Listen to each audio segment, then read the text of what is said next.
There's something about a woman alone at a crossroads that tells you everything went wrong before she got there. This isn't a story about how she got abandoned, that's just the setup. This is about what happened when she stopped waiting for someone to come back and started fixing what was broken right in front of her. Sometimes the best things in life don't come from having everything planned out perfect. They come from knowing what to do when the wheel falls off the wagon. Sarah dropped the ring in the dust. Didn't watch where it landed. The silver band, too thin, never was real gold like he'd promised caught the noon sun once. Then disappeared between the ruts. Her hands were shaking. She made them stop. 3 roads split in front of her. North to the mountains, east to more prairie, south to that town where his mother had called her common. The carpet bag sat heavy by her feet. Everything she owned fit inside 2 dresses. Her father's pocket watch, a tin of buttons that used to be his.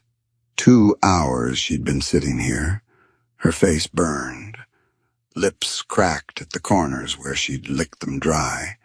The watch ticked in her palm, same sound it made in his blacksmith shop before the fever took him. A wagon creaked around the bend, expensive buckboard, fine black gelding, but listing bad to one side. The wheel dragged a crooked furrow through the dust. If you're watching from a place where the road split and you had to choose which way to go, drop a comment and let us know where you're tuning in from. Sometimes the folks who understand a story best are the ones who've stood at their own crossroads. Sarah walked toward the buckboard. Her boots made no sound in the dust. The man startled when she spoke. "Kingpin's cracked. You keep driving. The axle'll shear." He stared at her. Sweat darkened his collar, ran down from his hairline. Road's no place for a woman alone. She didn't answer that. Knelt beside the wheel. The iron rim was hot enough to burn through her skirt. She ran her palm along the hub, pressed where the wood met metal, felt the give. "You got tools." He pointed to the box behind the seat. She opened it. Brand new hammers, wrenches still wrapped in paper and grease. Rich man's kit, probably never been used. "These gonna work." He didn't answer. She found what she needed. Iron tent stake. His leather belt. Pulled up her skirt hem. The petticoat underneath was already ruined from the walk and tore a strip. The muslin ripped loud in the quiet. "Hold the wheel. Both hands. Don't let it shift." He crouched beside her. Close enough she could smell horse and sweat and leather. His shadow fell across her hands. She worked fast, wrapped the stake along the crack in the kingpin, belt around it. The leather was good quality, worn soft where it usually cinched his waist. She tied it with the cloth strip. Pulled harder. "Where'd you learn and hold it steady?" She yanked the knot tight. Her hands were black with axle grease now, the same color as the grease her father used to get under his nails every single day. She could almost smell his shop, iron and coal smoke and that sharp tang of heated metal. She stood, wiped her palms on her skirt. The cream calico was past saving anyway. He tested the wheel, rolled the wagon forward 3 feet. The repair held. He turned back to her. She was already walking away. "Wait." He pulled out a canteen, offered it. She took it without thanking him. The water was warm, tasted like tin, but it was wet. She drank 3 long swallows, handed it back. "My father ran a shop." She didn't know why she said it. "Fixed things." His eyes moved from her face to her dress, the torn hem, the missing buttons at the collar, the grease stains, back to her face. He didn't ask the question she could see forming. "You need a ride somewhere." He asked where she was headed. Sarah looked at the three roads, dust and prairie grass and heat shimmer in all directions. She'd been sitting at this crossroads for 2 hours before he came along. Hadn't decided. Couldn't decide. Don't know yet. The words came out flat. True. He shifted his weight. The buckboard creaked. His eyes moved from her face to the carpet bag, back to the three roads. Then to her left hand. He'd forgotten about the ring finger. The skin was paler there, a thin white line where the silver had sat for 3 months. You got people? No. Just that. No explanation. Her throat was still dry from the dust. She could taste it on her tongue. He looked at the horizon, not at her. I need a housekeeper. Last one quit. Said the ranch was too far from town. He paused. It is too far from town. Sarah's hands were still black with grease. She rubbed her thumb against her palm. The grease wouldn't come off without lye soap. What's the pay? He turned. He looked surprised she'd asked. $20. Monthly. She calculated. That's what her father paid his apprentice. More than a seamstress maid. Less than a cook in a hotel. Separate quarters. Yes. I manage the household. Yes. And if I want to leave, you leave? He finally looked at her full on. His eyes were gray, lighter than she expected. I'm not looking for someone to decorate my house or teach me manners. The last woman tried that. Made us both miserable. Sarah's fingers found the button at her collar. One of the three that remained. Bone, not shell. Her mother's work. Stitched tight. I don't know how to do those things anyway. Something shifted in his face. Not a smile, just less tension around his mouth. How far? 3 hours. She looked back at the road she'd come from. The ring was still there, small, bright point catching sun between the wheel ruts. She could see it from here. Silver plate, not solid. Worth maybe $2 if she pawned it in the next town. Maybe less. Her father's watch ticked in her dress pocket. She could feel it against her hip. Steady. Reliable. The only thing he'd left her besides his leather apron and the knowledge of how iron behaves when you heat it. She picked up the carpet bag, walked to the buckboard, climbed up. The leather seat was hot through her skirt, cracked in places. Wide enough for two.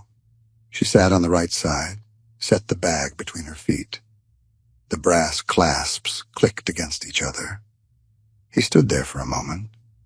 Just stood, looking at her sitting in his wagon like he was trying to decide if this was actually happening. Then he nodded, once, climbed up beside her. The seat dipped under his weight. She could feel the shift. He took the reins, leather dark from hand sweat, worn smooth in the grip spots. He clicked his tongue. The gelding leaned into the harness. The wagon rolled forward. The wheel held. Sarah didn't look back at the crossroads. Didn't look back at the ring, but she knew when they passed it. Could feel the moment. The exact second when the buckboard shadow moved over that small piece of silver lying in the dust. The prairie stretched out in front of them. Nothing but grass and sky and heat. No trees, no buildings, no other travelers.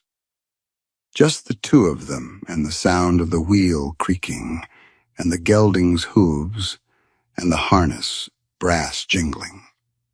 The sun was past its highest point. Starting the long slide toward the western horizon, she guessed maybe 2 o'clock. 3 hours would put them at the ranch around 5. Before dark. That was good. Her hands were still black. She looked down at them, grease under every nail, ground into the lines of her palms. Her father's hands had looked like this every day of his life until the fever took him.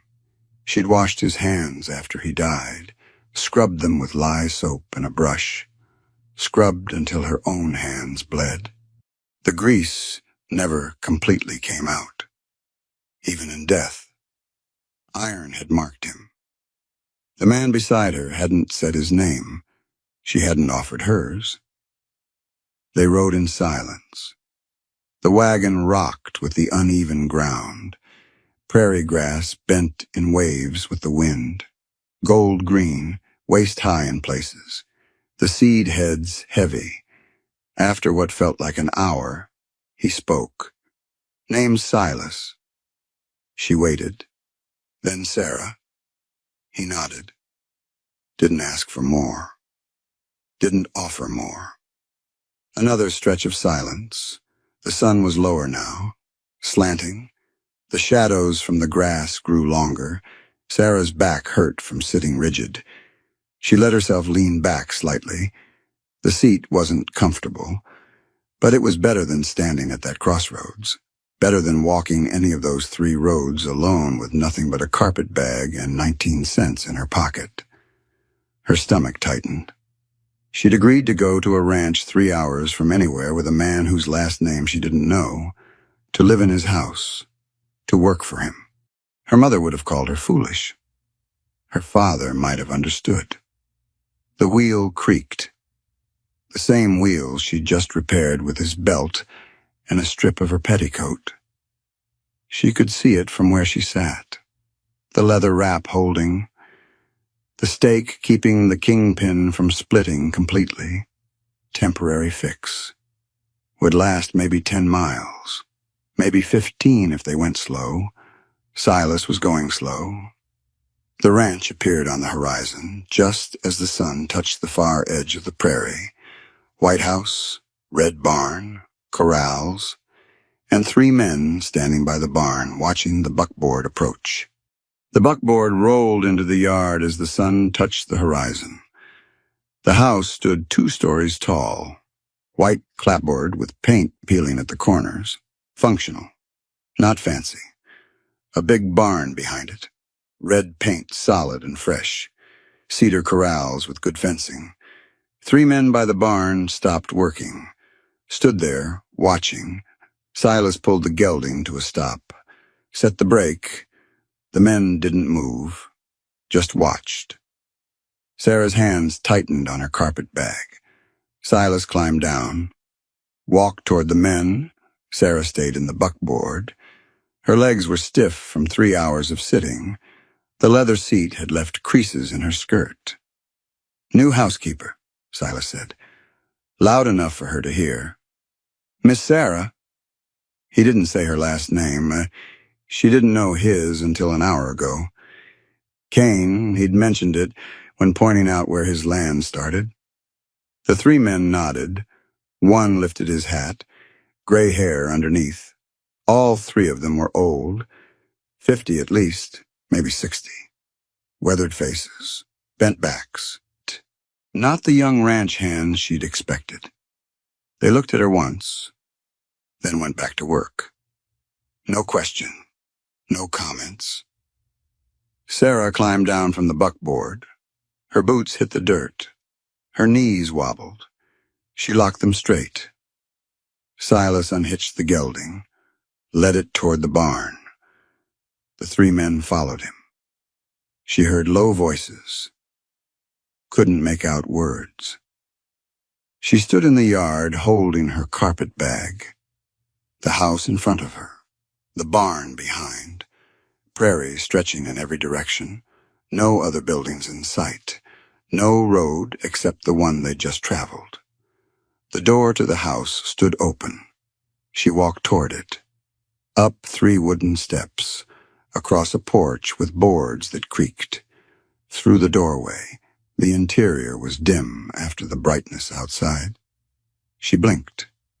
Waited for her eyes to adjust. Oak table in the center of the main room. 6 ladder-back chairs around it. Only 4 matched. The other 2 were different wood. Darker. A sideboard against the wall with dishes stacked on top.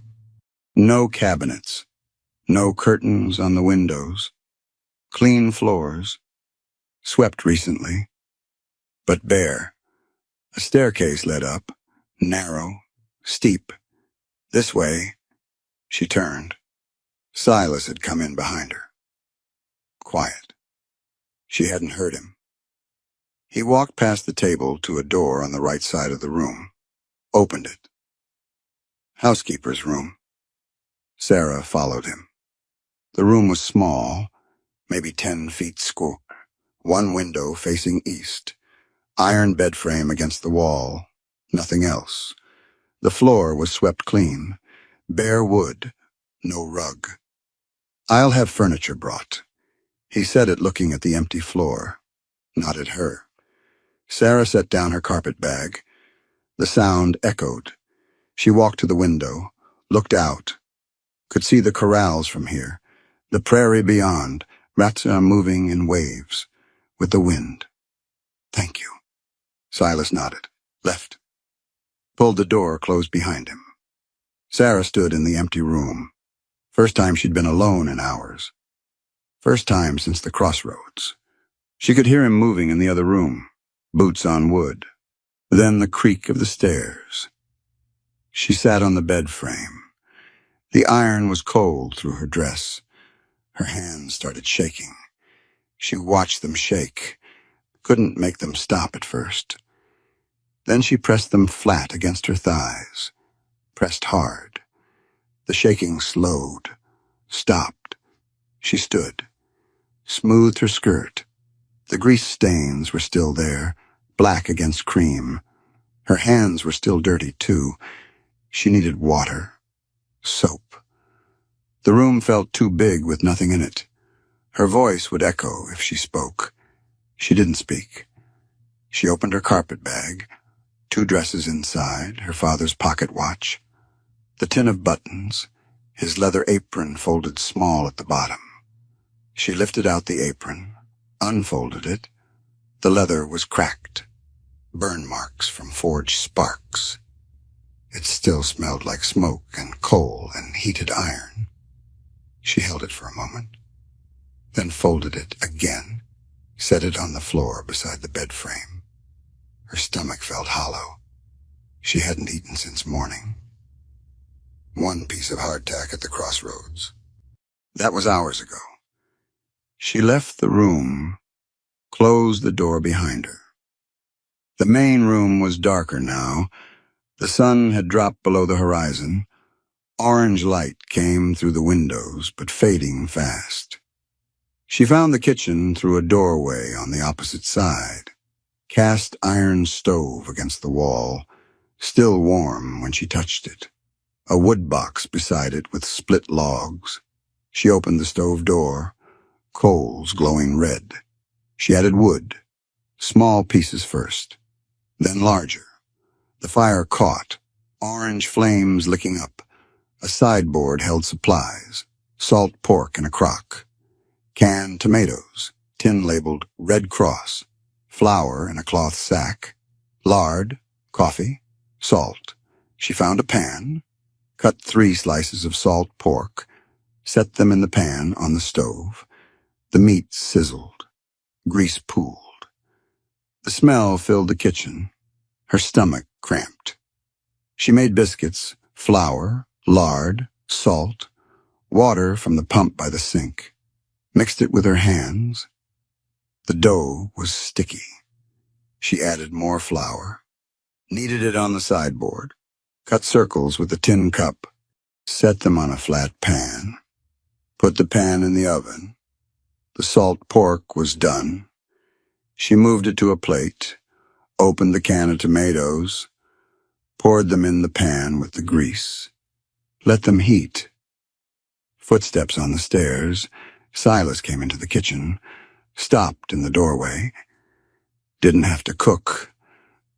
I was hungry. He nodded. Sat at the table. The same oak table from the main room extended into the kitchen. She hadn't noticed before. She pulled the biscuits from the oven, brown on top, She put them on a plate, brought everything to the table, set it in front of him, then went back for her own plate. They sat at opposite ends. She ate. The salt pork was tough. The biscuits were dry. The tomatoes were too hot. She didn't care. Her stomach had stopped cramping. Silas pulled a newspaper from his back pocket. The Gazette. 3 days old, according to the date. He unfolded it, read while he ate. She watched him fold each page careful, precise, no crumpling. When he finished reading, he folded it back exactly how it had been. She stood, gathered the dishes, carried them to the sink. There was a tin basin. She pumped water, cold. It splashed into the basin. She found a rag, started washing. The light was almost gone, just a thin line of orange on the western horizon through the window. Silas stood. She heard his chair scrape, his footsteps. Then light bloomed beside her. He'd brought the coal oil lamp from the table, set it on the sideboard next to the sink, close enough she could see. "Thank you." His first words since "I'll have furniture brought." She nodded, kept washing. He left. She heard him climb the stairs. A door closed upstairs.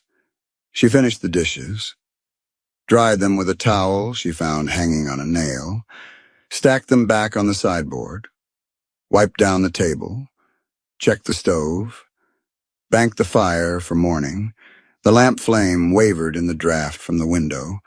She picked it up, carried it back to her room, set it on the floor beside her carpet bag. The room looked smaller in the lamplight, the shadows deeper. She closed the door. There was no lock, just a latch. She set it. Then she sat on the bed frame. The iron was still cold. She pulled off her boots, set them beside the bed. Her feet ached. The stockings were damp with sweat. She peeled them off. Her feet were pale against the dark wood floor. She lay down on the bare bed frame. No mattress, no blanket, just iron slats. They dug into her back through her dress. She shifted, trying to find a position that didn't hurt. Couldn't. The lamp flame flickered, made the shadows move on the walls. She stared at the ceiling, bare wooden beams. She could see the nails, the wood grain, a spider web in the corner. Her father's watch ticked in her dress pocket. She pulled it out, opened the case. The hands showed 8:30. She wound it, 13 turns, same as every night. She closed the case, held it against her chest. The house creaked. Wind or settling or Silas moving upstairs. She couldn't tell. She closed her eyes, opened them. The ceiling was still there, the spider web, the wooden beams. She'd left everything behind. The town, his family, the church where they were supposed to marry, the room she'd rented for 3 months while planning a wedding that never happened. Now she was here, in an empty room at a ranch 3 hours from anywhere, with a man whose last name she'd learned 2 hours ago. She should have felt afraid. She pressed her palm against the iron bed frame. Cold, solid, real. Tomorrow, furniture would arrive. He'd said so. She didn't know if she believed him, but the stove had been warm when she found it. The floor swept clean. The firewood split and stacked. He'd been expecting someone. The question was whether he'd been expecting her. The wagon wheels woke her. Still dark. Sarah opened her eyes. The ceiling beams were black shapes above her. She'd slept maybe 3 hours, maybe less. The iron bed frame had bruised her shoulders and hips. Every breath hurt. She pulled on her gray work dress, the only other one she owned, buttoned it in the dark. Her fingers found each button by feel, bone, 6 of them, all there. She went to the window. A covered wagon sat in the yard. White canvas bonnet. The 2 men unloading something from the back. Silas stood beside them, pointing, directing. Sarah walked to the door, lifted the latch. The hinges squeaked. She crossed the main room. The floorboards were cold under her bare feet. Out the front door, across the porch, down the steps. The dirt in the yard was cold too, damp from night dew. It stuck to her feet. Silas turned, looked at her. His eyes dropped to her bare feet, back to her face. Didn't mean to wake you. She didn't answer. Just watched the men lift something wrapped in canvas. Heavy, they carried it toward the house. Silas followed them. Sarah stayed in the yard. More items came out of the wagon. A mattress, thick. The ticking was new, cream-colored. A washstand, pine, simple. 3 legs, a small wardrobe, also pine. A rolled rug, blue and cream. Then the quilt. One of the men unfolded it to check for damage. The pattern stopped her. Hundreds of small fabric rings, interlocking. Wedding ring pattern. Dark blue and cream, hand-stitched, every piece cut precise, every seam straight. She stared at it. Silas came back out. Saw her looking. Had it ordered 3 weeks back. Been needing to hire someone proper. 3 weeks. Before his wheel broke. Before she was sitting at that crossroads. Before he'd met her. The timing worked. Barely. If he'd sent the order right after his last housekeeper quit. She walked toward the quilt. The man held it out. She ran her hand along the fabric. Cotton. Good quality. The stitching was tight. No loose threads. The rings interlocked in a pattern that repeated. Circle after circle after circle. Never ending. It's good work. The man nodded. Folded it careful. Carried it inside. The 2 men made 4 more trips. Brought everything into her room. She stood on the porch, watched them work. Silas stood in the doorway, told them where to put each piece. His shoulders were tight. Like he was waiting for her to say it wasn't right. That she wanted something different. It took maybe 20 minutes. When they were done, Silas walked them back to the wagon, pulled out a leather pouch, counted coins into each man's hand. They nodded, climbed up on the wagon seat, turned the horses. The wagon rolled out of the yard. The sky was lighter now, not sunrise yet, but close. That gray time before the sun breaks the horizon. Silas walked back to the house, stopped at the bottom of the porch steps, looked up at her. His face was hard to read in the weak light. Need anything else? No. He nodded and went toward the barn. She watched him walk away, straight back, long stride. The 3 old ranch hands were already up. She could see them moving in the barn.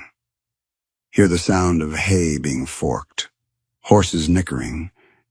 She went back inside, to her room, closed the door. The furniture filled the space, made it look smaller. The bed frame was against the wall where the old one had been, the mattress on top. Thick enough her hand sank in when she pressed it. The washstand stood under the window, white porcelain bowl and pitcher on top. Blue stripe around the rim. The wardrobe was against the opposite wall, doors closed. The rug lay rolled beside it. The quilt was folded on the bed. Sarah unrolled the rug, laid it beside the bed. Blue and cream strips braided tight. Handmade. Someone had spent hours cutting fabric, braiding it, coiling it, stitching the coils together. The colors matched the quilt exactly. She lifted the mattress. Corn husk fill. She could feel the individual husks shift under her hands, smell the dry grass smell. It crackled when she set it back down. She spread the quilt over the mattress, smoothed it flat. The wedding ring pattern covered the whole bed, hundreds of rings. She counted 12 across, 15 down, 180 rings total, each ring made of maybe 20 pieces of fabric. That was 3,600 pieces. Someone had cut 3,600 pieces of fabric, stitched them all together, by hand. She sat on the bed. The mattress gave under her weight, soft. The iron frame didn't dig into her anymore. She pressed her palm against the quilt. The fabric was cool, smooth, wedding rings. She stood, opened her carpet bag, pulled out her 2 dresses, shook them. Dust fell on the floor. She opened the wardrobe, wooden pegs inside for hanging, a shelf at the top. She hung both dresses. They looked small in the empty wardrobe. Lost. She lifted out her father's pocket watch, set it on the washstand beside the pitcher. The brass case caught the gray dawn light from the window. The tin of buttons came out next. She opened it. Bone buttons, Yale buttons, metal buttons, fabric-covered buttons. Her father had kept them in a drawer in his shop.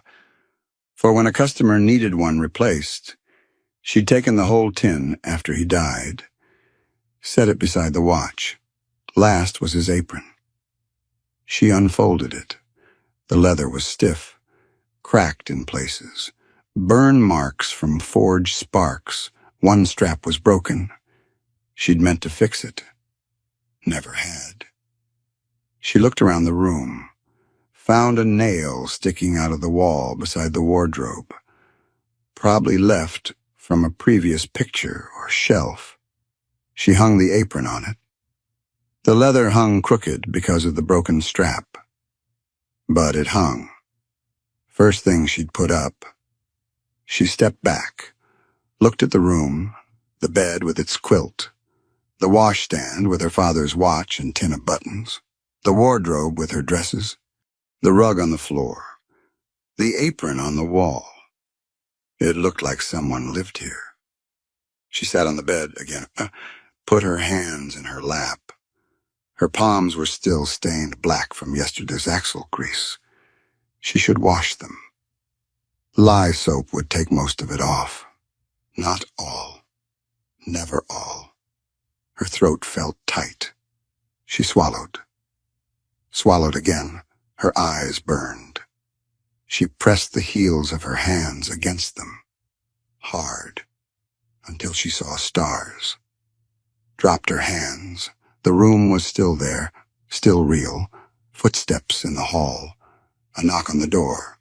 She stood, smoothed her dress, wiped her face with her sleeve, though nothing had fallen. Yes. The door opened. Silas stood in the doorway.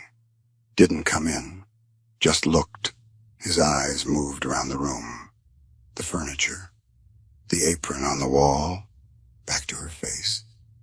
If it's not, it's fine. She cut him off. Didn't let him finish. Couldn't let him finish. If he said more, if he offered to change anything, something in her chest would crack open and she wouldn't be able to close it again. Better than fine. He looked at her for a long moment. His face was softer than yesterday. The hard lines around his mouth less deep. Then he nodded. Pulled the door closed. She listened to his footsteps walk away. Heard him go down the hall. Out the front door. The door closed. She sat back down on the bed. The quilt was smooth under her hands. Wedding rings. Hundreds of them. None of them hers. All of them meaning something different now. The porcelain pitcher on the washstand was full. She hadn't noticed before. Someone had filled it. This morning, before dawn, while she was sleeping on the iron bed frame. She poured water into the bowl. Cold, clear. She dipped her hands in. The water turned gray, then black. She scrubbed her palms together, under her nails, between her fingers. The water got darker. The grease started to come off. Not all of it. Some stayed ground into the lines of her palms, into the cracks around her nails. She dried her hands on her skirt, looked at them, still stained, but cleaner. The window faced east. The sun was coming up now, orange light spreading across the prairie. She could see for miles, grass bending in waves. No trees, no buildings, no roads except the one that led here. Nothing between her and the horizon. She turned back to the room. The quilt caught the morning light. The blue fabric looked almost purple. The cream looked gold. The wedding rings glowed. Her back ached from the iron slats. Her shoulders were bruised. Her hips hurt when she moved. She was tired. Bone tired. The kind that sleep doesn't fix right away. But she had a mattress now. A real one. And a quilt. And a room that looked like someone cared whether she stayed or left. She lay down on the bed. On her side, drew her knees up. The mattress was soft. The quilt smooth under her cheek. She could smell the new fabric. The dried corn husks. The pine wood of the furniture. Her father's watch ticked on the washstand. Steady, reliable. The same sound it had made in his shop every day for 20 years. She closed her eyes. Sleep came fast, deep, dreamless. When she woke, the sun was high, mid-morning at least, maybe later. She could hear voices outside and men talking. The sound of hammering, something being built or fixed. She sat up. Her body still hurt, but less. The sleep had helped. She stood, looked around the room again. In full daylight, it looked different. Real, solid, like it had been here waiting for her all along. She walked to the door, opened it. The house was quiet. Silas must be outside with the men. She could hear them clearer now. Something about the north fence. Wire needed replacing. She went to the kitchen, found bread and butter, ate standing at the sideboard. The bread was yesterday's. Hard at the edges. She didn't care. After, she went outside. Silas was by the barn with the 3 ranch hands. They were loading tools onto a wagon, hammers, wire cutters, rolls of barbed wire. He saw her, nodded. She nodded back. The day stretched ahead. Work to do. A household to manage, meals to cook, a life to build. She went back inside, started a list in her head of what needed doing, what needed organizing, where things should go. But first, she needed to know something. She needed to know if the furniture, the quilt especially, had really been ordered 3 weeks ago. Or if he'd lied. If he'd sent for it yesterday after he brought her here. Because if he'd lied, it meant something different. It meant he'd decided about her before she'd decided about him. And she didn't know yet if that was better or worse. 4 weeks passed. Sarah woke before him now. Every morning, came down in the dark, built the fire in the stove while the house was still cold, set the coffee to boil. The smell of it filled the kitchen by the time his footsteps creaked on the stairs. He'd come in, pour himself a cup, stand by the stove warming his hands. She'd crack eggs into the pan. He'd slice bread. Neither of them spoke until the sun was up. Stove's running low. I'll get wood. He'd go out, come back with an armload of split logs. He stacked them in the box. She'd adjust the damper. The fire would catch hotter. They ate at the table. He read the Gazette. She watched the light change through the window. When they finished, she washed. He dried. Put the dishes back on the sideboard exactly where they'd been. Then he'd go to the barn. She'd sweep the floors, tend the chickens, work the kitchen garden she'd started behind the house. She'd brought basil's seedlings from the mercantile on their first town trip. Transplanted them. Added time, age. The seedlings were taking root. 3 inches of green pushing up through black soil. Afternoons, she'd mend clothes, his shirts, the ranch hand's trousers, sat on the porch with the basket. He'd ride past sometime, check the fence lines, the water troughs. He'd nod when he saw her. She'd nod back. Evenings they sat on the porch after dishes. He smoked his pipe. She mended. The crickets got louder when the sun went down. Sometimes he'd mention cattle prices, or that the north pasture needed burning. She'd listen. Mention the henhouse door was hanging crooked. Next day it'd be fixed. No discussion. Just done. By the 3rd week she knew which floorboards creaked, which burner on the stove ran hottest. How he liked his coffee. Black. 2 cups in the morning, 1 after dinner. She'd started buying arbuckles at the mercantile. He'd noticed but didn't say anything, just drank it. He knew she kept her father's watch on the washstand, that she wore the gray dress on Mondays, the cream one on Fridays, except the cream one was ruined now, so just the gray every day. He'd ordered fabric from town, left it on her bed, brown calico, enough for 2 dresses. She'd cut and sewn one. It hung in the wardrobe now. She'd wear it next week. The rhythm settled. Easy, efficient, like 2 people working the same forge. 1 heats, 1 hammers, no wasted motion. 5th week. Tuesday morning, she was cleaning his office. Small room off the main hall, desk, chair, window facing west, shelves with ledgers stacked 3 deep. She was dusting. The rag caught on a ledger edge, pulled it off the shelf. It fell open. Pages of numbers, columns. She looked at them while she picked it up. The numbers were wrong. She looked closer, added the first column in her head. The total at the bottom didn't match. She checked the next column. Same problem. Checked the 3rd. Wrong again. She carried the ledger to the kitchen, set it on the table, went back for 2 more. Spread them out. Started checking. That night after dishes, she stayed at the table. Silas came in from the porch, saw her with the ledgers open, pen in her hand, ink bottle beside her elbow, a steel nib pen, same kind her father had used. She'd found it in the desk drawer. Your books are wrong. He stopped, set his pipe on the sideboard. How wrong?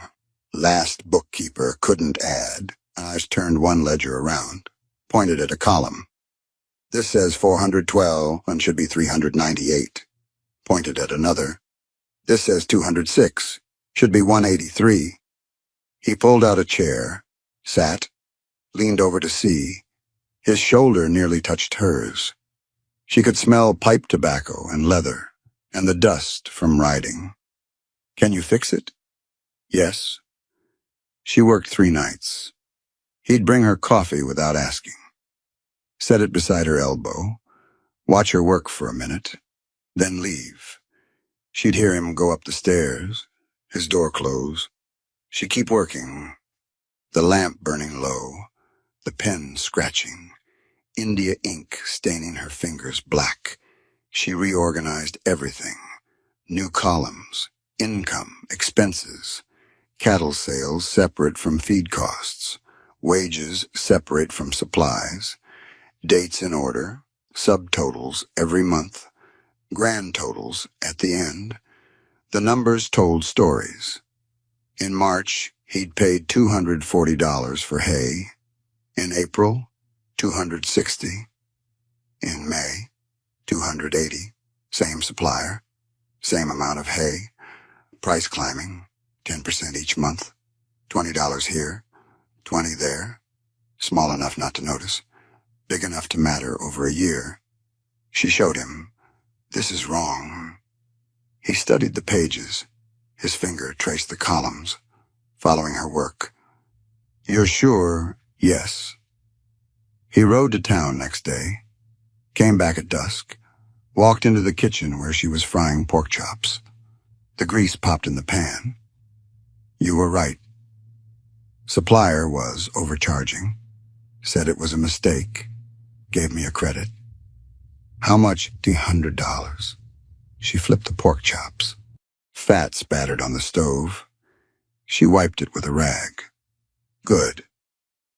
Next morning there was a new ledger on the table, leather-bound, marbled end papers, green and cream. She opened it. The first page had writing in black ink. His handwriting. Neat, slanted right. Sarah, accounts, 1882.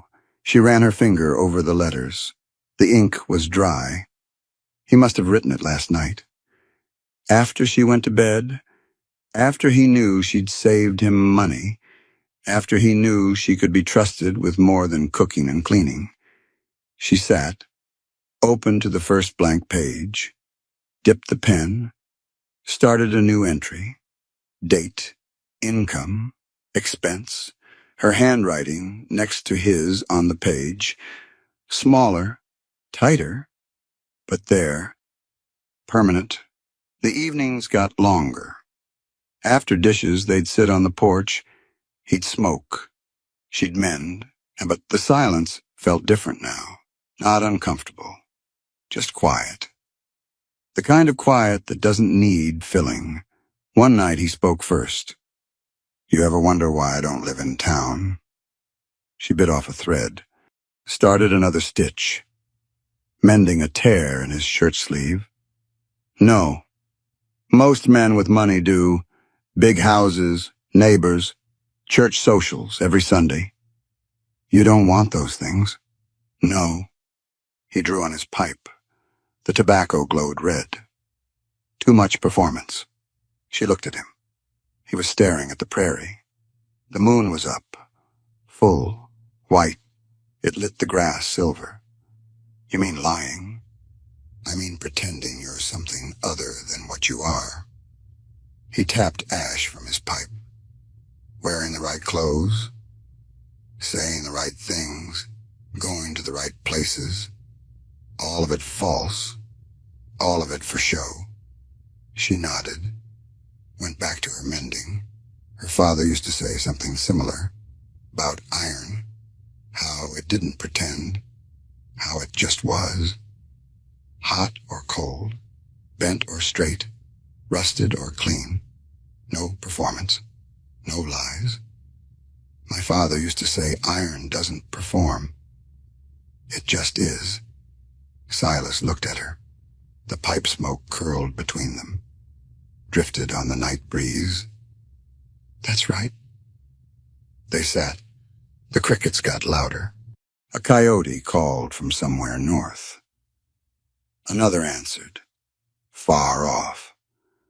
The sound carried across the prairie, lonely, wild.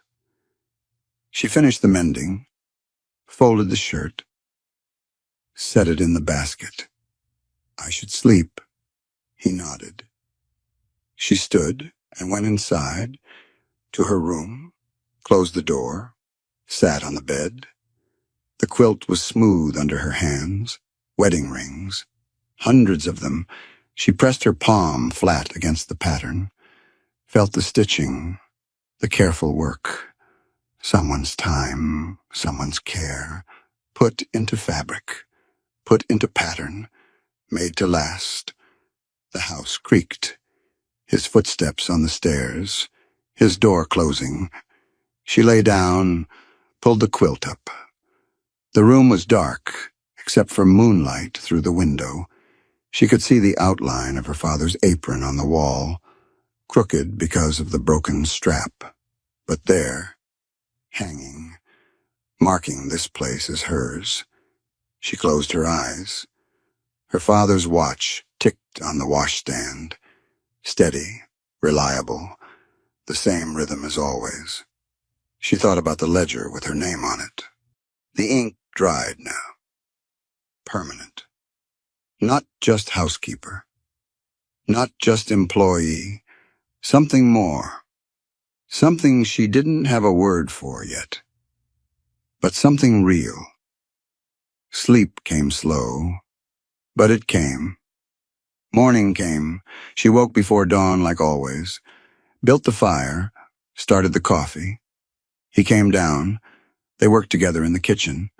The same routine, the same rhythm, but different now.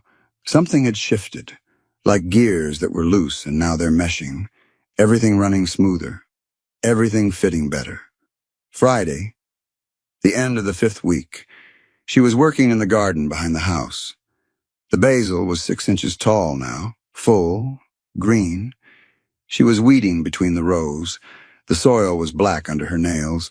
Her hands smelled like crushed sage. She heard wagon wheel, looked up. A buggy was coming down the road. Fine buggy, black lacquer, yellow wheels, red fringe on the canopy. Too fine for a Friday, too fine for ranch country. She stood, wiped her hands on her apron. The buggy was getting closer. A woman driving, alone, dressed too fine for morning, burgundy dress, black hat with feathers on the side. Sarah's chest tightened. She recognized the buggy. She'd seen it in town, parked outside the hotel, outside the mercantile, always spotless, always gleaming. The buggy pulled into the yard. The woman saw Sarah, smiled. The smile didn't go past her mouth. Mrs. Adelaide Frost had come to call. The buggy pulled into the yard. Mrs. Frost climbed down, tied the horse to the porch rail, smoothed her skits. The burgundy fabric caught the sun. Expensive. New, no dust on it despite the road. Sarah walked toward the house. Her apron was dirt-stained. Her dress was the brown calico Silas had bought. Practical. Plain. Her feet were bare. She'd left her boots by the garden. Mrs. Frost turned, saw her coming. The smile widened. Still didn't reach her eyes. You must be the new help. Not housekeeper. Help? Sarah stopped at the bottom of the porch steps. Her toes were black with garden soil. Yes, ma'am. I'm Adelaide Frost, an old friend of Silas's. She looked Sarah up and down, the dirt-stained apron, the plain dress, the bare feet, the black fingernails. How rustic. The word hung in the air. Rustic, like Sarah was part of the landscape. Something wild, uncivilized, not quite human. Sarah's face went hot. She looked down at her feet. The dirt ground into her skin, under her nails, between her toes. She looked like a field hand. Worse. She looked like someone who'd never worn shoes. Someone who didn't know better. Mrs. Frost walked up the steps. Onto the porch. Sarah's porch. Except it wasn't. Not really. It was Silas's porch. Silas's house. Silas's ranch. She just worked here. Is he home? Sarah's throat was tight. No, ma'am. He's checking fence lines. Oh. Mrs. Frost sat in one of the porch chairs, the one Sarah usually sat in for mending, arranged her skirts just so, perfect, clean. Well, I'll wait then. You don't mind. Do you? It wasn't her porch to mind about. "I'll make tea." She went inside. Her feet left dirt prints on the clean floor. She'd swept it this morning. Now it was dirty again. Because of her, because she'd been working in the garden, like hired help, like common labor. In the kitchen, she pumped water. Her hands were shaking. The pump handle was cold. The water splashed into the kettle. Some mist spilled on the sideboard. She wiped it up with her apron, left a dirt smear. She found the good china, the set on the high shelf, white porcelain with blue flowers. She'd washed it once, put it away, never used it. Now her dirty hands were touching it, leaving marks. She wiped the cups with her apron. Made it worse. The dirt smeared across the white porcelain. She set the cups on a tray, added the teapot, sugar bowl, cream pitcher. Her hands were still shaking. The china rattled. The kettle whistled.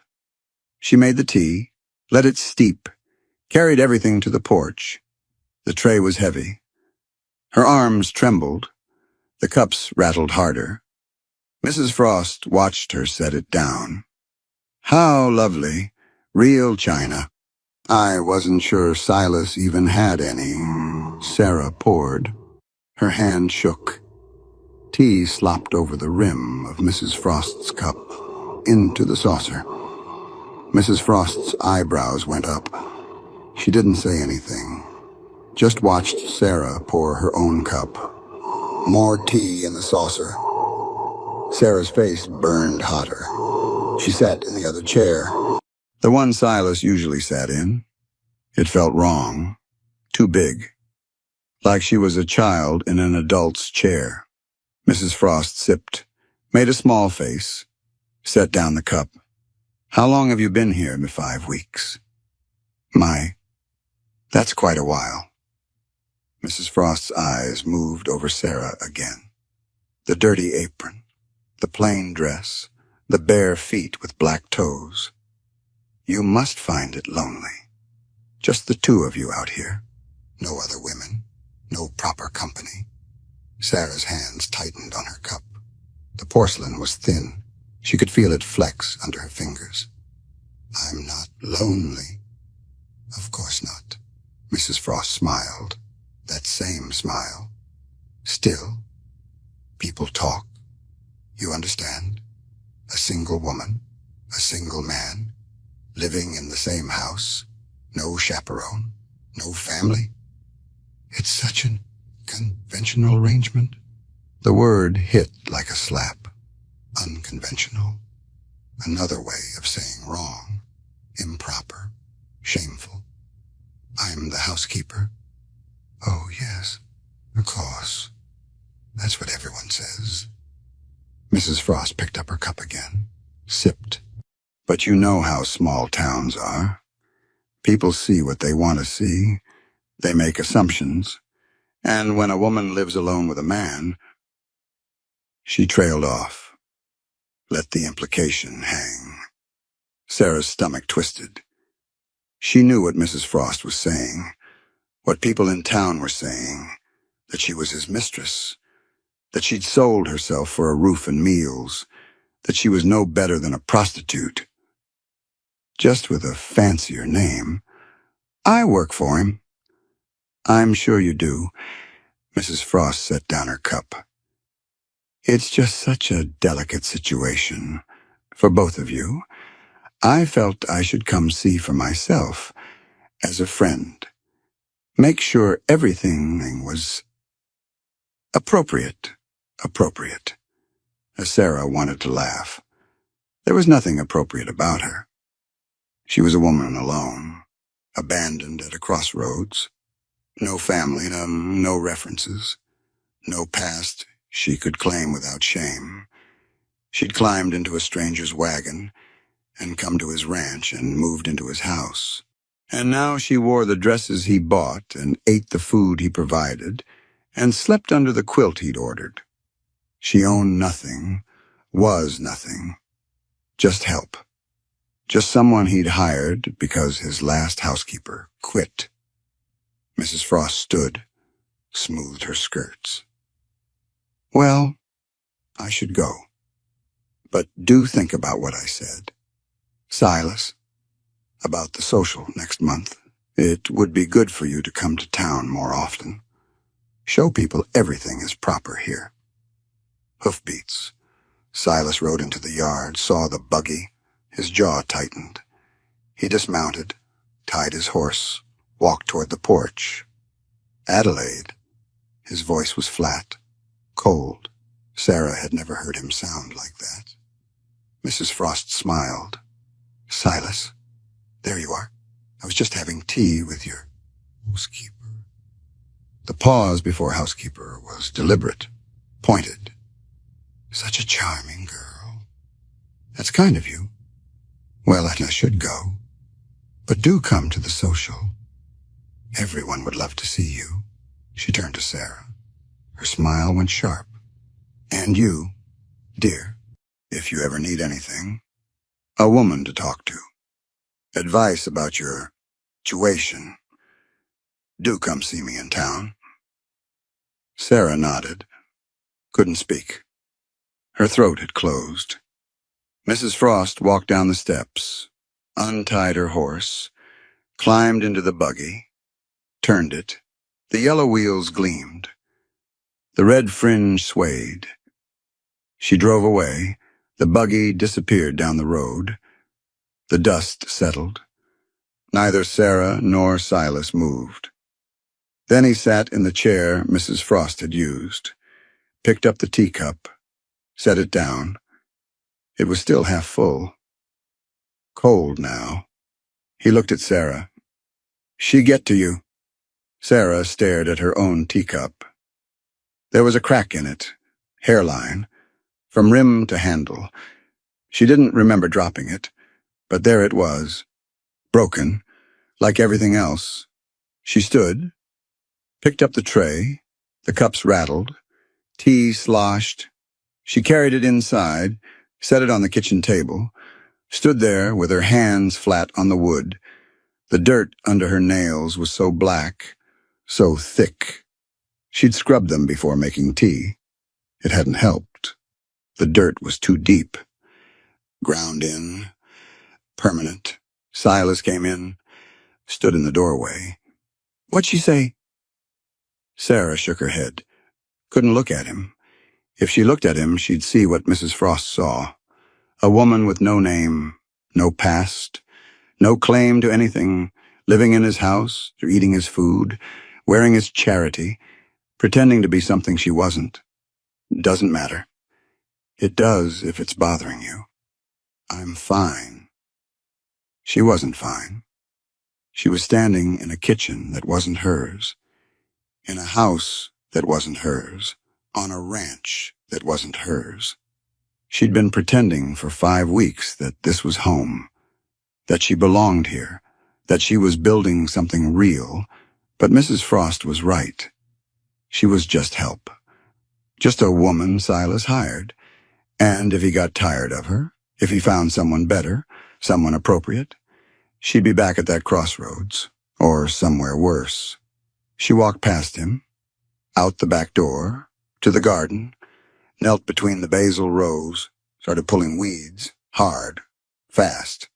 The roots tore, dirt scattered. Her hands were shaking again. She dug harder to make them stop. She heard him come out, sit on the back step. The wood creaked. He didn't speak, just sat. She kept working. Pulled 3 more weeds, 4, 5 each. Her fingernails caught on roots. 1 nail tore. Blood welled up. Thin, red. She wiped it on her apron, just kept working. She reminded me. Her voice came out rough. She cleared her throat. Didn't look at him. Just kept pulling weeds. Of what I don't have. She sat back on her heels. Her hands were filthy, covered in dirt and blood and torn skin. She looked at them. These were the hands of someone who worked, someone common, and someone Mrs. Frost could look down on and pity. I don't own anything here. She finally looked at him. He was watching her. Pipe in his hand, unlit. His face was hard to read. The furniture, the quilt, the dresses, all yours. The food I cook, yours. The house I clean, yours. She looked back at her hands. I'm just here working until you don't need me anymore. Silence. The wind moved through the prairie grass. A crow called from the barn roof. Then the step creaked, his footsteps in the dirt. He sat down beside the basil row. Not close. 3 feet between them. He turned the pipe in his hands, over and over. You want to own something here? She didn't answer. Didn't know how to answer. Want was dangerous. Want meant hoping. And hoping meant having something to lose. He waited, the pipe turning in his hands. The sun hot on both of them. The dirt black between the green basil plants. Finally she spoke. Voice small, barely above a whisper. I don't know if I'm allowed to want that. Sarah didn't answer right away. Kept pulling weeds. Her torn fingernail throbbed. The blood had stopped, but the nail was ragged. She'd have to trim it later. Cut it straight. It would grow back crooked. She sat back, wiped her hands on her apron, left red-brown streaks, dirt and blood mixed. I built my life once on promises. Her voice came out steadier than she expected. She looked at the basil, not at him. Easier that way. Man said he'd marry me. Said he'd take care of me after my father died. Said I wouldn't have to worry. She pulled another weed. Small one. The root came up easy. His mother called me common. Said I wasn't good enough. He didn't argue. Wedding day came. He didn't. She dropped the weed, wiped her hands again. The streaks got darker. So I don't know how to want things anymore. Don't know how to build on promises. They break too easy. The wind moved through the grass. Steady, constant. The same wind that had been blowing for weeks, for months, for years before she got here. Would keep blowing long after. This time I thought I'd just work. Earn my place. Prove I was worth keeping. She looked at her hands. The dirt. The blood. The broken nail. But you gave me furniture before I proved anything. The quilt. The fabric for dresses. All of it before I'd done enough to deserve it. She finally looked at him. He was watching her. Face serious, listening, not interrupting. That scared me more than Adelaide. He waited. Didn't rush her. Because it meant you were building something. And I've learned that when you build something, it can fall. And the higher you build, the harder it falls. Silence. A crow called again, farther away this time. She could hear the ranch hands working in the barn. The sound of hay being moved. A horse snorting. Silas shifted, set down his pipe, picked up a handful of dirt, let it run through his fingers. Dark and fine, good soil, the kind things grow in. I was married before. Sarah's hand stopped moving. She didn't look at him, just stared at the basil leaves. Bright green, veined. Perfect. Fever took her. 3 years back. January. He picked up more dirt. Let it fall. She watched his hands. They were scarred like hers. Different scars. Same kind of work. She was from town. Good family. They thought I'd settle there, open a business, buy a house on Main Street, join the church board. He brushed his hands together. The dirt fell. I thought she'd settle here. He picked up a stick, drew a line in the dirt between them, straight, deliberate. She hated it. The isolation, the quiet, the work, wanted neighbors, wanted church socials every week, wanted to wear nice dresses and go to town functions. He drew another line, parallel to the first. We tried for 2 years, both of us miserable, both of us pretending it would get better. He dropped the stick, looked at the 2 lines. They didn't touch, never would. She got sick in January. Doctor came from town, but it was 3 days getting here. By then, the fever was too high. He stared at the lines. She died angry at me for bringing her somewhere she didn't belong, for making her live a life she never wanted. He looked at Sarah now. Direct, no looking away. I swore that I wouldn't do that again. Wouldn't ask someone to fit into my life. Wouldn't bring someone here who'd end up hating me for it. He picked up his pipe, turned it in his hands. The clay bowl was smooth, worn, used. Then you fixed my wagon wheel without asking if I wanted help. Didn't wait for me to beg. Didn't wait for permission. Just saw what needed doing and did it. He tapped the pipe against his palm. Nothing came out. It was already empty. I wasn't looking for another wife who'd resent me. I was looking for a partner who'd stay because she wanted to. Not because she had to. Not because she'd promised, but because this was the right place for her. The words settled between them. Heavy. True. No taking them back. Sarah pulled another weed. The root was deep. She had to dig around it with her fingers. Work it loose. Her torn nail caught on a root. She bit her lip. Kept working. The weed came up with a clump of dirt attached. I'm not her. I know. I don't need church socials. I know. She set down the weed, brushed dirt from her hands. It didn't all come off. Never did. But if I stay, really stay, I need to know it's mine too. She looked at him. His face was weathered, lines around his eyes from squinting into sun, gray in his hair at the temples, scar on his jaw from something. He'd never said what. He wasn't young. Neither was she. They'd both learned things the hard way, both been broken, both learned how to stand up after. The ranch, the decisions, the work. Not just the housework. Not just cooking and cleaning and mending. All of it. What are you asking? Partnership. The word came out clear. Strong. Real partnership. Not employment. Not charity. Partnership. He studied her, long and careful, like he was checking measurements, making sure everything lined up right before committing.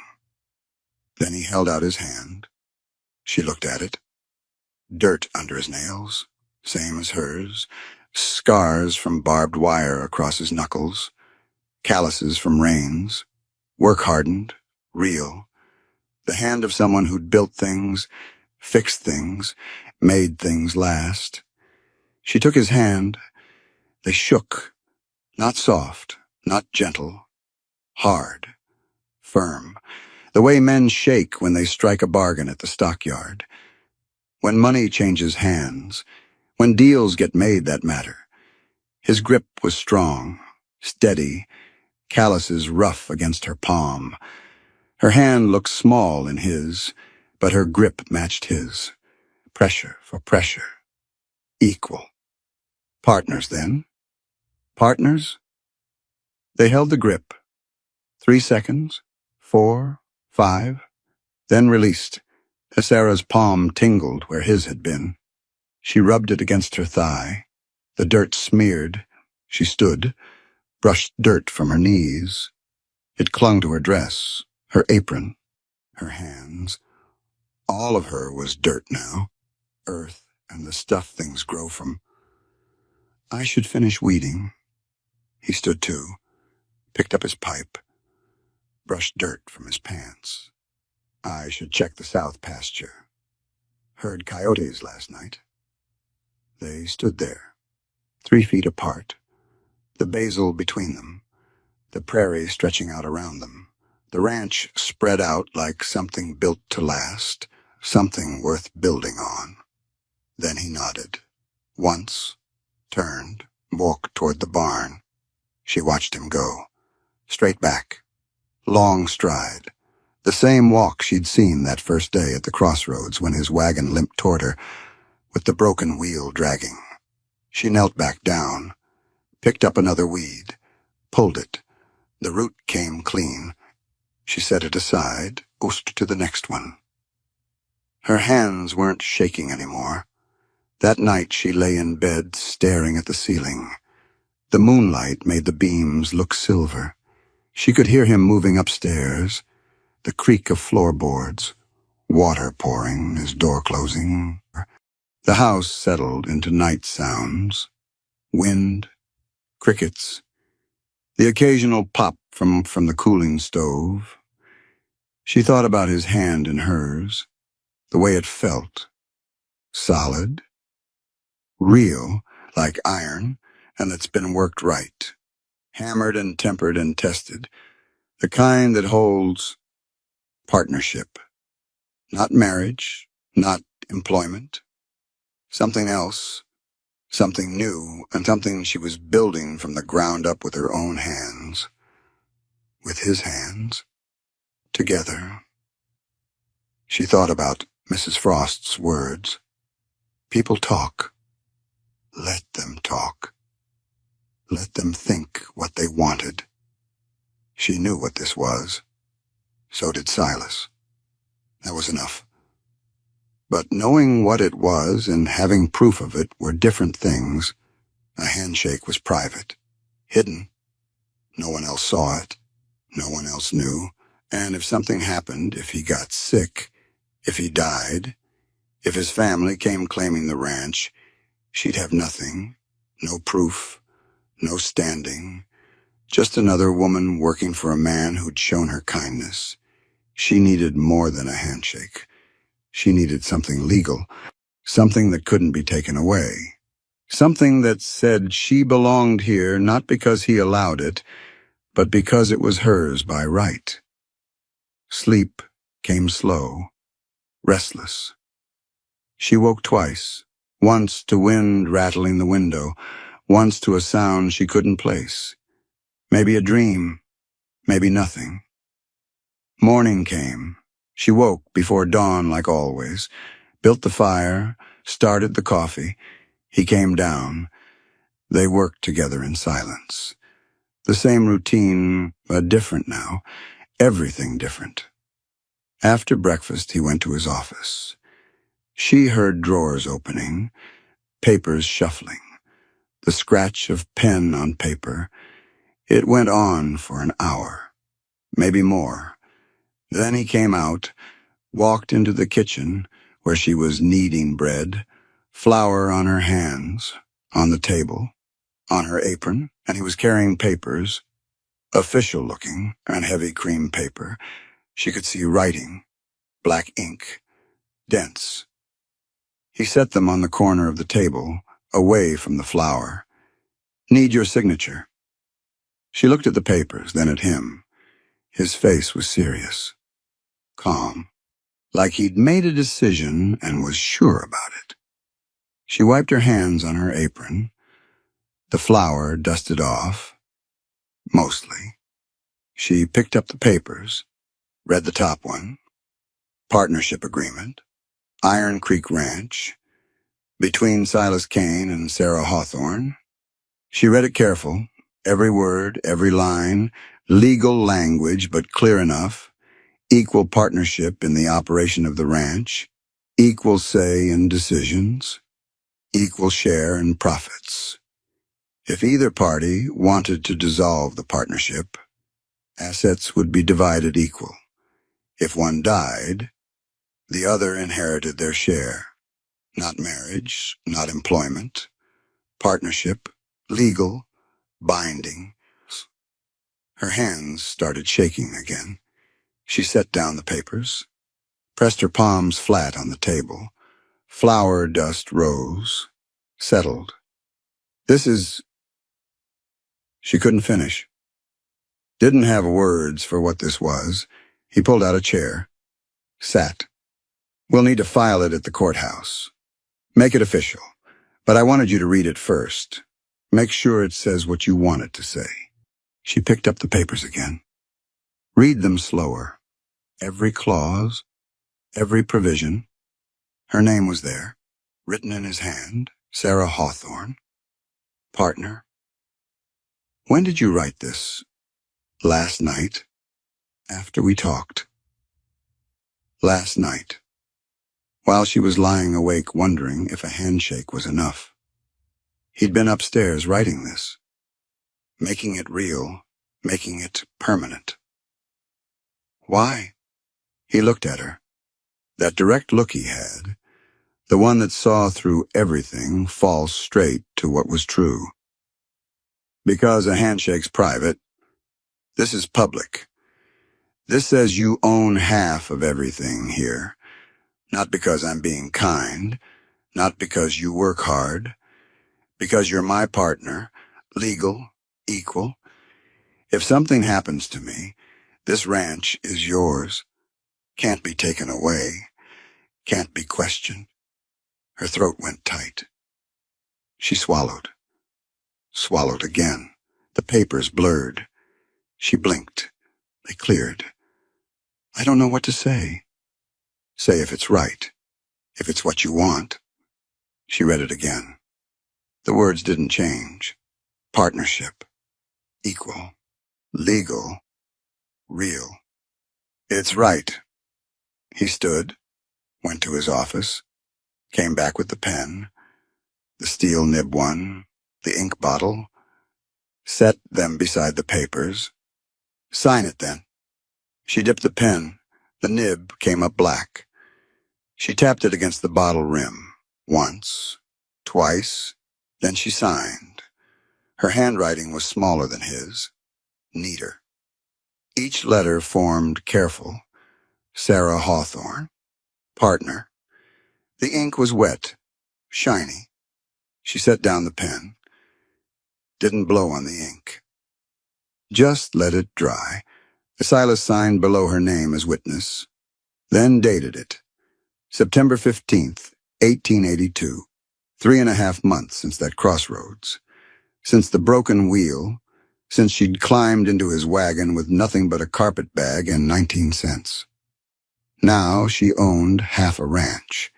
He folded the papers. Stood. I'll take these to town Monday. File them proper. She nodded. Couldn't speak. If she spoke, something would break open in her chest and she wouldn't be able to close it. He left. Went back outside. She heard the door close. She stood there. Flour on the table. Bread dough waiting. Her hands shaking so hard she had to grip the table edge. Partnership. Legal. Real. Hers. She looked at her hands. Still dirty. Still scarred. Still marked by work, but now they were the hands of someone who owned something. Someone who belonged somewhere. Someone who'd built something that would last. She went back to kneading the bread. The dough was soft, elastic. She pushed it, folded it, pushed again. The rhythm steadied her. The familiar motion, the smell of yeast and flour, and the warmth from the stove. By the time the bread was rising, she'd stopped shaking. By afternoon, she was working in the garden again. The basil needed harvesting.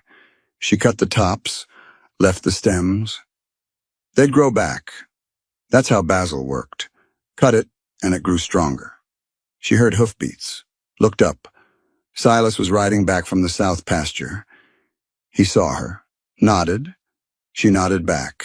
Same as every day, same routine. But everything different now. That evening they sat on the porch after dishes. He smoked. She mended. The crickets sang. The sun dropped. The sky went orange, then purple, then black. He spoke first. "You want to walk tomorrow, creek's running good after last week's rain." Yes, just that. Simple. Easy. Partners making plans. The stars came out. Thick, bright. She could see the Milky Way stretched across the sky like spilled milk. She finished her mending, folded the shirt, set it in the basket. I should sleep. Me too. They went inside. He locked the door. She carried the lamp. At the stairs, they separated. He went up. She went to her room.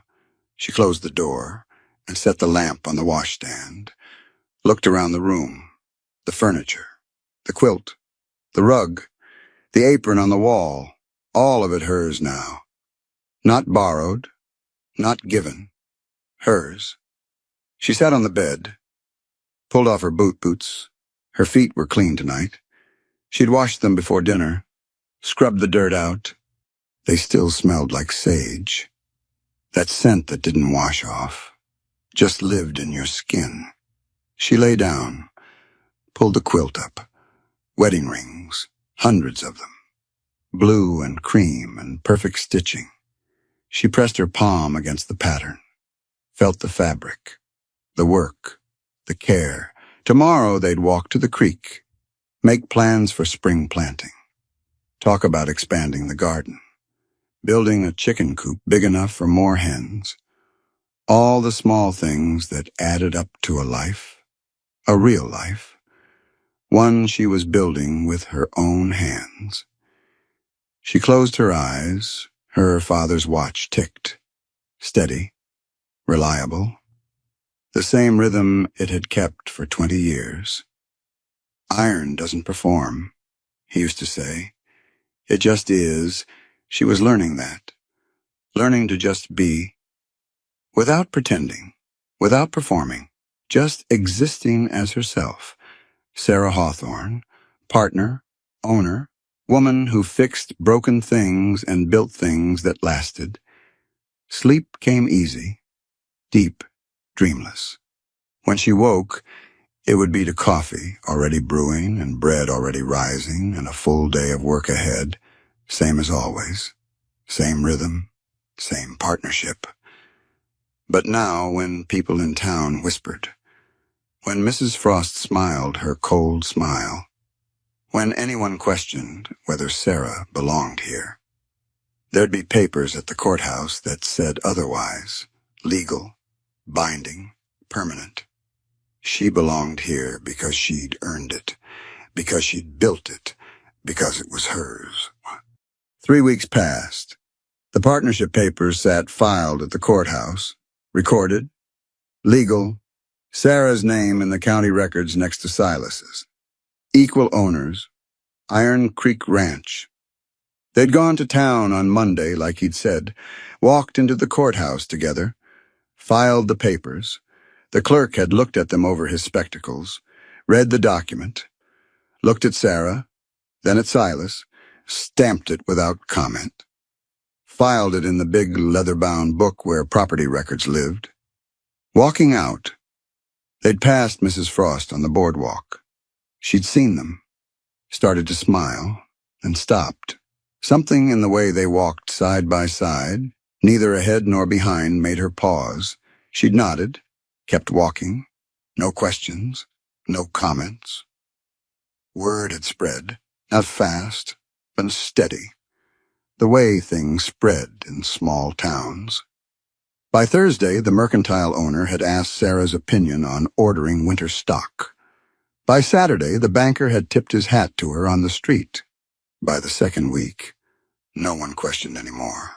Sarah Hawthorne, partner, landowner, Woman who'd fixed a broken wagon wheel and built a life from dirt and work, and one man's willingness to see her clear. Now it was October. The heat had broken. Mornings came cool. The prairie grass had turned from green to gold. The garden was mostly harvested. Tomatoes canned, herbs dried and hanging from the kitchen beams, basil and sage and thyme. The smell filled the house. Sarah woke before dawn, same as always, but easier now. The mattress didn't hurt her back. The room didn't echo. Her dresses hung in the wardrobe. 3 of them now, brown, gray, and a new blue one she'd sewn from fabric Silas bought in town. Her father's apron still hung crooked on the wall. She'd looked at it yesterday, touched the cracked leather, the burn marks, then left it. Some things didn't need fixing. She went downstairs, built the fire. The stove caught quick. She'd learned exactly how much kindling it needed, how to position the logs so the draft pulled right. The coffee was boiling by the time his footsteps creaked overhead. He came down, poured himself a cup, stood by the stove. She cracked eggs into the pan. He sliced bread. Their hands moved around each other, practiced, efficient. No wasted motion. They ate. He read yesterday's Gazette. She looked out the window. The sun was just starting. Orange light on the horizon. The prairie stretched out endless. Home. He set down the paper, folded it neat. What needs fixing? She'd been thinking about this. Porch rails still loose. Been meaning to say something. I'll get to it today. He drank his coffee, set down the cup. What else? Else? What would you change? House is yours too. What would you want different? She looked around the kitchen. The bare windows, the plain walls, everything functional. Clean, but bare. Curtains, maybe, for the front room. He nodded. What kind? Simple. Nothing fancy. Just something to cut the sun in the afternoons. You want to pick them, or should I order from the catalog? I can pick them. Next time we go to town, we'll go Friday. We, not I, always we now. Din breakfast, he went to fix the porch rail. She heard hammering, the sound of wood being replaced, new boards, solid, the kind that wouldn't rot for years. She washed the dishes, checked the pantry, made a list of what they'd need for winter: flour, sugar, coffee, salt, beans, cornmeal. The list grew. She'd show it to Silas later. They'd order together, decide together, partners. Mid-morning, he came in. Want a walk? She looked up from kneading bread. Where? The creek. Water's running good. Haven't been down there in a while. She covered the dough with a cloth, wiped her hands. Yes. They walked out together, past the barn where the 3 ranch hands were mucking stalls, past the corrals where the horses stood dozing in the sun, across the yard, through the north pasture. The grass was tall, seed heads heavy. They brushed against Sarah's skirt, left bits of chaff clinging to the fabric. The ground was uneven, prairie dog holes, gopher mounds. She watched her step. The sun was warm but not hot. The air smelled like dried grass and dust and distance. A hawk circled overhead, high up, riding thermals. Its shadow passed over them. Gone in a second. The creek came into view. Iron Creek, 20 feet across, shallow, water clear and cold, and running over smooth stones. Willow trees on the east bank, young, maybe 10 years old. Their leaves were starting to turn, yellow-green to gold. They sat on the bank. The grass was soft, crushed flat by cattle coming to drink. The water made quiet sounds, burbling, constant. The same sound it had made for years, would make for years more. Sarah picked up a stone, gray, smooth, worn round by current. She turned it over in her hand. "Why is it called Iron Creek?" Silas leaned back on his hands, looked at the water. "Found iron ore deposits when I bought the land. Whole vein runs under here. Goes deep." He picked up his own stone, tossed it into the water. It sank with a plunk. Ripples spread, faded. A sayer came out from Denver, tested it, said there was iron down there, good iron, but not enough profit to mine, and would cost more to extract than it was worth. He brushed his hands on his pants. Most men would have been disappointed. I was relieved. Why? Because it meant the iron could just be there. Didn't have to use it. Didn't have to dig it up. Just knowing it was under the ground was enough. He looked at her. Like that. Value that exists without being taken. She understood, like her father's iron stock. Bars and rods and sheets he never used, just kept, just in case. The having was enough. The knowing, the presence. What are you planting come spring? She thought. More of everything. Beans, squash, tomatoes, maybe corn if we can keep the crows off. More herbs. Medicinal ones, too. Feverfew, chamomile, things we can use. You want a bigger plot? Yes. Twice what I have now. I'll have the men turn the soil in March. Get it ready. They sat. The water kept moving. The sun kept climbing.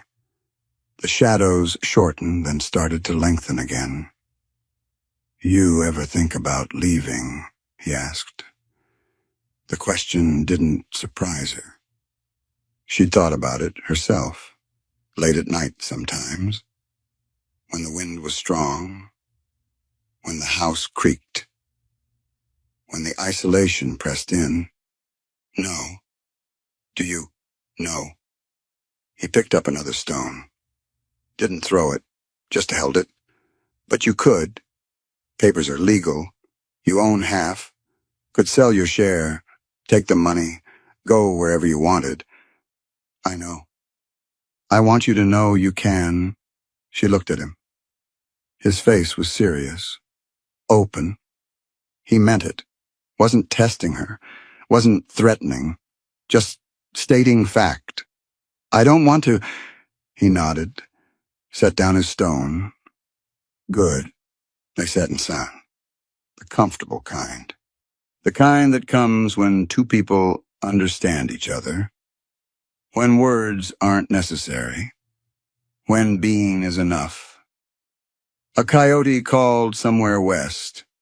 Another answered. The sound carried across the prairie. Wild, lonely, beautiful. Sarah stood, brushed grass from her skirt. Silas stood too. They walked back, through the tall grass, past the corrals, past the barn, into the yard. The house stood white in the afternoon light, paint still peeling at the corners. She'd mentioned repainting. He'd said next summer they'd do it together, pick the color together. White again, probably, but their choice, their decision. They stopped at the porch steps. The new rail gleamed, light wood, fresh cut, solid. Thank you, she said. For what? For asking about what needs fixing. It's your house, too. Should be how you want it. Not just the house, the ranch, the life, all of it. Hers and theirs. built together from broken wheels and dirt and honest work. She climbed the steps. He followed. They went inside. The house smelled like bread. The dough had risen. She shaped it into loaves, set them to bake. The oven heat filled the kitchen. Warm. Good. He sat at the table, opened the ledger, made entries. She worked beside him, peeling potatoes for dinner. The companionable silence they'd built. Piece by piece, day by day, week by week. That evening they ate at the table, bread fresh from the oven, butter, the last of the garden tomatoes. Simple food, good food. They talked about the cattle, which ones to sell, which to keep for breeding, about the fence line that needed checking, about ordering supplies before the first snow, small plans, real plans, the kind you can keep. After dishes, they sat on the porch. The new rail was smooth under her hand. He smoked. She mended. The crickets sang, loud, insistent. Fall song, different from summer, urgent, like they knew time was short. The stars came out, thick, bright. She could see everything, the Big Dipper, Orion's belt rising, the Milky Way like a river of light across the black. "You happy here?" he asked. She kept stitching, the needle catching starlight, flashing silver. In, out, making torn things whole. Yes, one word, but it held everything.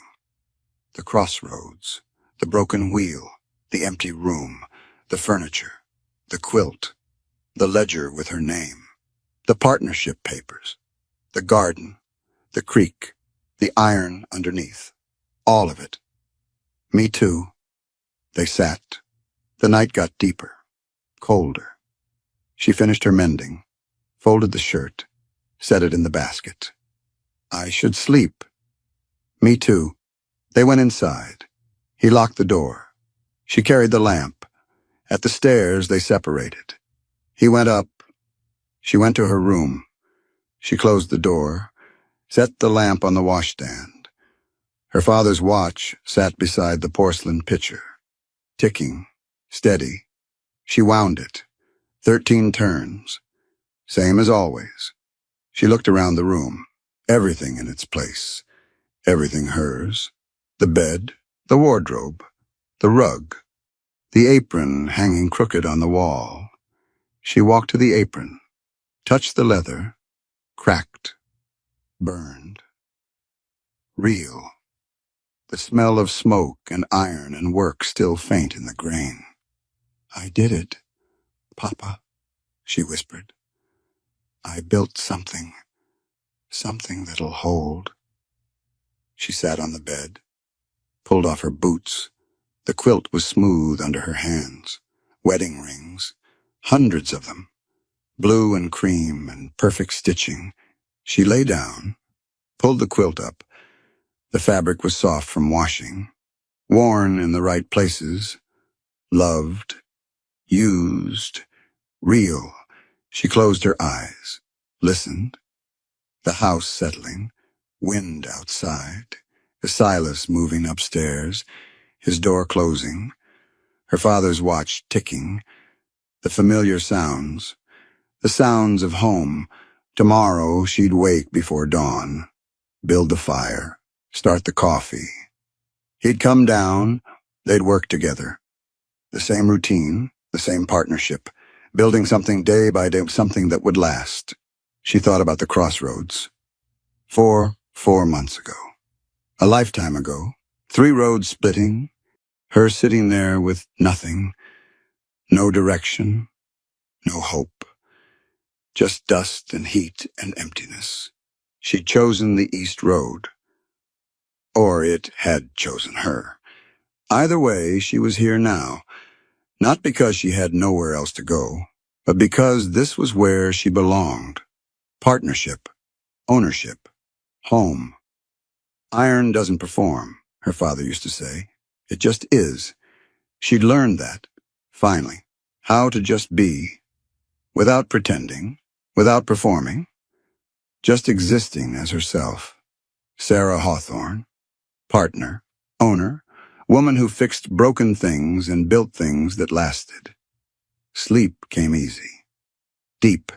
The kind of sleep that only comes when you know where you belong, when you know you've earned it, when you know it's yours.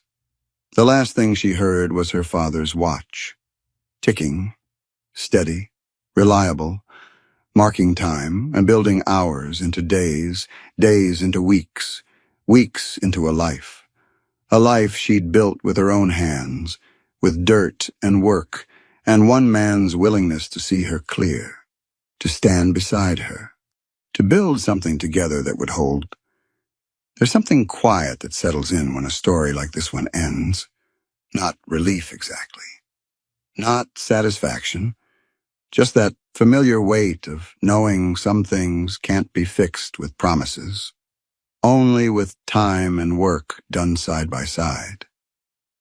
Many of us have stood at our own crossroads, maybe not with 3 dusty roads and a wedding ring in the dirt, but with that same hollow feeling of not knowing which way to turn.